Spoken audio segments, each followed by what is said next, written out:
রে কে এসছে? বেল বাজাচ্ছে, উনি শুয়ে শুয়ে মোবাইল দেখছে।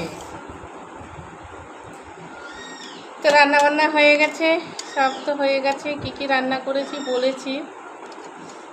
তো খেতে বসে গেছি, সবারই খাওয়া হয়ে গেছে অলরেডি, আমার লাস্ট।